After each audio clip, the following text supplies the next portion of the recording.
Ms. Bulamwini, right now, Amazon can scan your face without your consent, all of our faces without our consent, and sell it to the government, all without our knowledge, correct? Yes. And, Mr. Chair, I'd like to seek unanimous consent on how Amazon actually met with ICE officials over facial recognition system that could identify immigrants. I'd like to submit this to the congressional record. Without objection. Thank you so much. Ms. Garvey, in fact, it's not just Amazon that's doing this, right? It's Facebook, it's Microsoft, it's a very large amount of tech corporations, correct? That's correct. And do you think it's fair to say that Americans are essentially being spied on and surveilled on a massive scale without their consent or knowledge?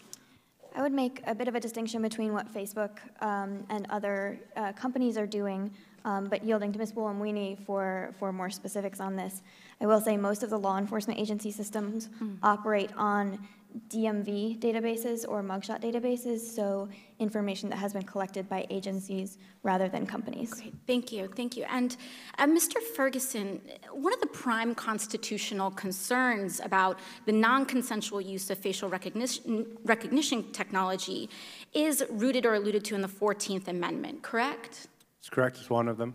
And right now, companies, governments, agencies can essentially steal or use your biometric data from you without your consent. And this is outrageous, right? Because this is America, and we have a right to privacy. Isn't that right, Ms. Koliani? That's absolutely right. And Ms. Koliani, what was the Supreme Court case that identified the right to privacy? It's been, I don't remember the original one, but I mean, there's been a series of cases where the court has essentially said, look, with modern technology, it shouldn't mean that we don't have Fourth Amendment rights. Yes, and what was there a landmark Supreme Court decision that established that we've seen recently? You know, we've seen the Carpenter case where the court said that it was unconstitutional to warrantlessly surveil individuals. We've seen cases where the court has also said that you can't search a cell phone without a warrant and into arrest. Most specifically, with relation to the 14th Amendment, it was Roe v. Wade that established the right to privacy. Is that correct? Roe v. Wade, the right to privacy was addressed there as well. Right. So, you know, we don't just have, because that right to privacy is alluded to, part of the case in our right to privacy is that this doesn't just give us a right to my uterus. It gives me a right to my hand and my shoulders, my heads, my knees, my toes, and my face.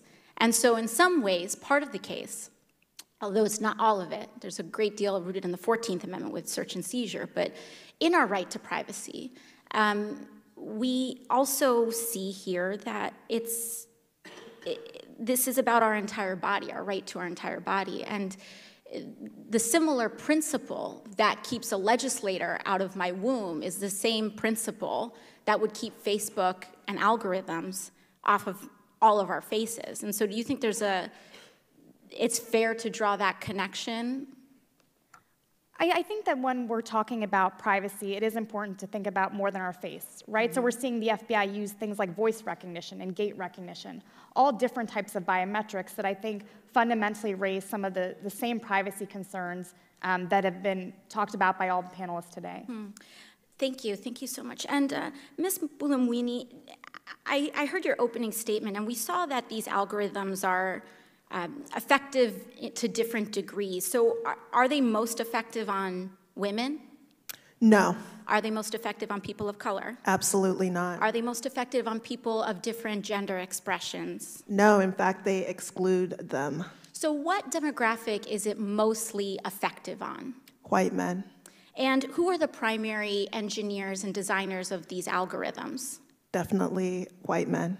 So we have a technology that was created and designed by one demographic that is only mostly effective on that one demographic, and they're trying to sell it and impose it on the entirety of the country.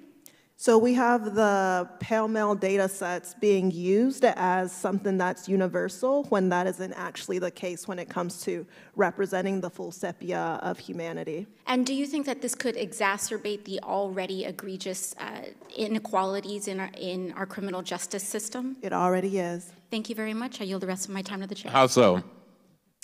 So right now, because you have the propensity for these systems to misidentify Black individuals or brown communities more often, and you also have confirmation bias, where if I have been said to be a criminal, that I am more targeted. So there's a case with Mr. Ba, an 18-year-old African-American man who was misidentified in Apple stores as a thief. And in fact, he was falsely arrested multiple times because of this kind of misidentification. And then if you have a case where we're thinking about putting, let's say, facial recognition technology on police body cams in a situation where you already have racial bias, that can be used to confirm, right, the presumption of guilt, even if that hasn't necessarily been proven, because you have these algorithms that we already have sufficient information showing fail more on communities of color. Mr. Brofman.